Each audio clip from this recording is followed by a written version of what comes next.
let's look at a few other ways Seneca characterizes the happy life, the life of a virtuous person who only cares about whether she or he personally is virtuous, who is satisfied with being good no matter what else may happen, and has achieved a stable and tranquil happy life because of that.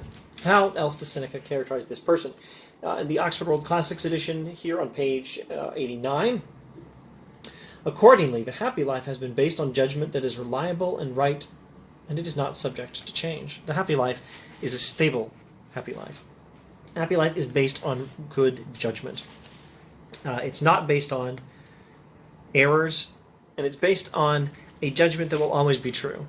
The judgment that virtue is what really matters, and that all these external things, money, power, fame, physical pleasures, even death, all these things are nothing compared to whether a person is virtuous. Virtue is what matters. The happy man, page 90. The happy man, therefore, possesses sound judgment. The happy man is satisfied with his present situation, no matter what it is, and eyes his fortune with contentment. The happy man is the one who permits reason to evaluate every condition of his existence. Always evaluate your circumstances with reason, and be content with any circumstances.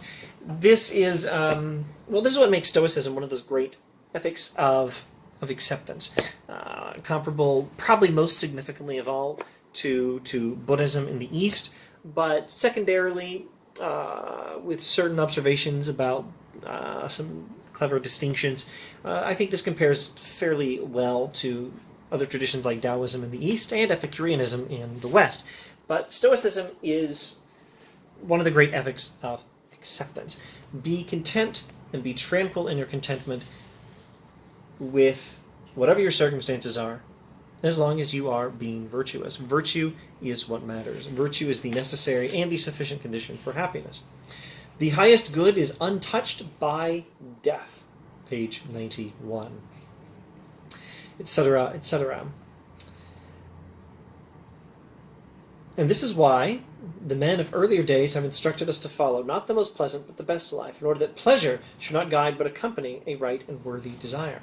For we must employ nature as our guide, and it is she whom reason looks to, she whose counsel it takes. It is therefore one and the same thing to live happily and to live in accordance with nature. You can go back and review earlier videos on what Seneca means by nature, and what shall we say about this passage? The happy life is not achieved by following pleasure. Rather, pleasure follows the good life. The good life is a virtuous life. Let pleasures accompany virtue. Don't assume that the good life is one achieved by accumulating pleasures. Don't chase after pleasure to be happy. Rather, take pleasure in goodness. Submit pleasure to those objective facts about reality and about the good life. Submit pleasure to those. Take pleasure in a correct judgment about what really matters, namely virtue. Take pleasure in that. Take pleasure in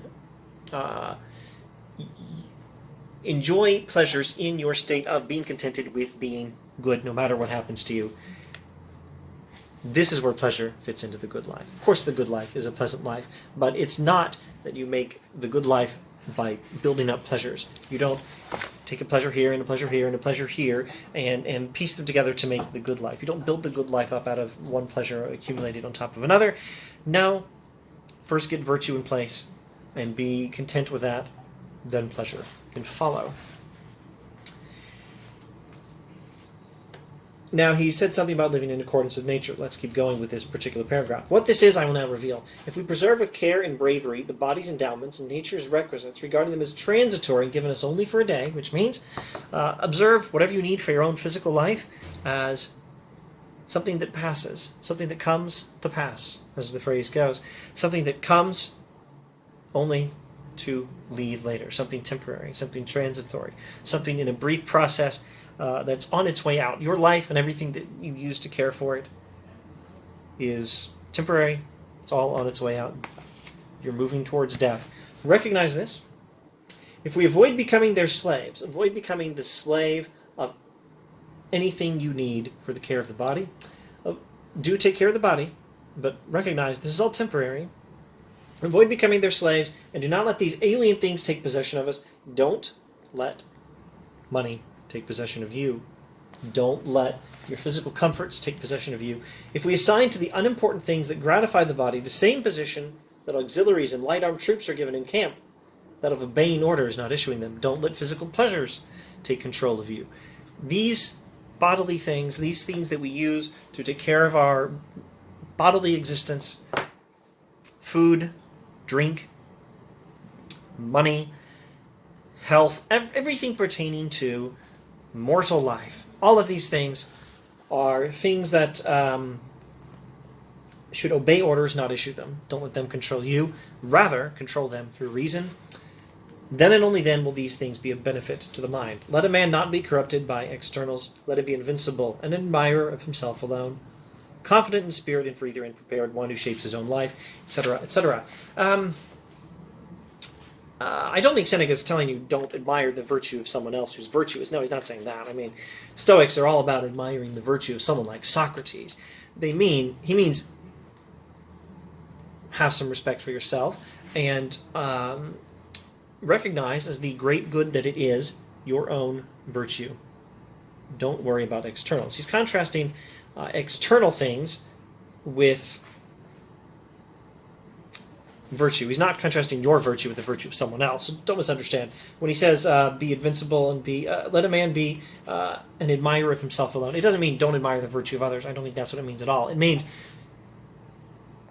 don't care about anything that's not you. Don't care about all these external things. What matters is whether you are virtuous. Maybe one more quick observation. Incidentally, confident in spirit and for either and prepared is a quote from Virgil. Let's go to page 92. Accordingly, you may be bold in declaring that the highest good is harmony of the spirit, for virtues must reside where harmony and unity exist. Discord is attendant on the vices. So, much like some passages in Plato's Republic, Seneca characterizes virtue as a state of harmony.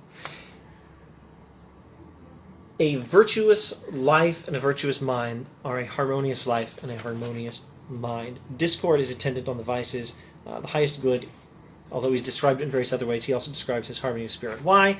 Because when you suffer from vices, or when you suffer from bad judgment,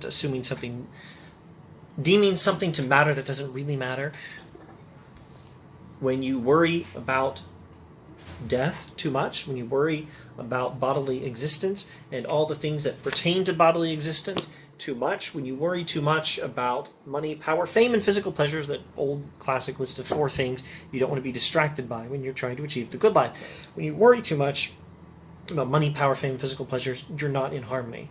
You are going to be, pretty much by definition, in a state of discontentment. You're not going to be in harmony with your circumstances. Now, let's see. The highest good is harmony of the spirit. Virtues must reside where harmony, unity, anxiety, discord is attendant on the vices. I don't think I've explained why harmony would be within the soul, and not just that the soul would be in a state of disharmony with its circumstances. Let me see if I can try to explain briefly why disharmony would attend the vices. A disharmony within the soul, and not just a lack of harmony between your relationship, between your soul and external circumstances. If you are valuing external things rather than virtue, why would you be disharmonious? Well, because those external things are going to be controlling your reason. You're going to let reason submit to your desire for money, power, fame, physical pleasure. What sort of harmony is there in that existence? Reason is not made to be a follower, it's made to be a leader in human life. Now, I suppose you could say that it's possible to have a harmonious, accepting all these Stoic principles, it's possible to have a harmonious soul if you are vicious rather than vicious rather than virtuous. If you make the wrong judgments, you take something that is external, something that's not virtue in the soul, and you recognize it as the purpose of your life, and you make everything submit to it. Well, Seneca is not giving a detailed analysis of everything here. Suffice to say, I think here's a tentative Stoic commentary on the question: why would a vicious life based on preferring external goods rather than virtue, why would that inevitably be a non-harmonious existence within the soul? Because there's too many of these external goods you're trying to achieve.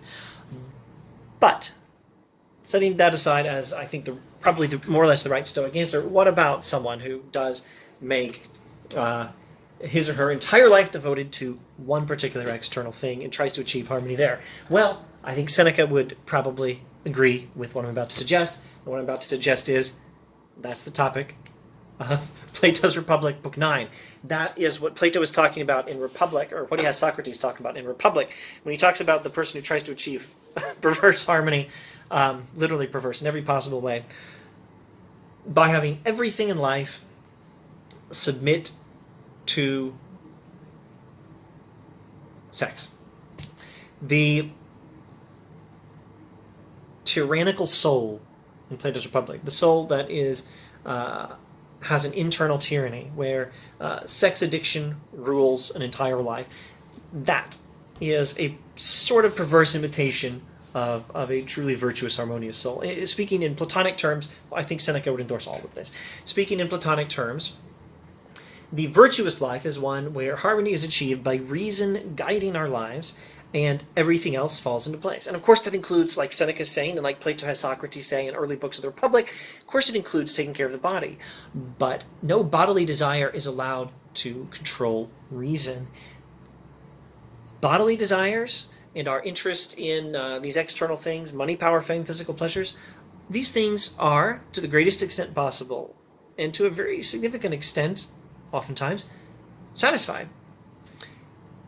Whereas in a tyrannical soul, in a soul where we try to achieve a harmony by devoting our entire lives to one external thing, pursuit of sexual pleasure in the case of the tyrannical soul in Book 9 of Plato's Republic, in this case,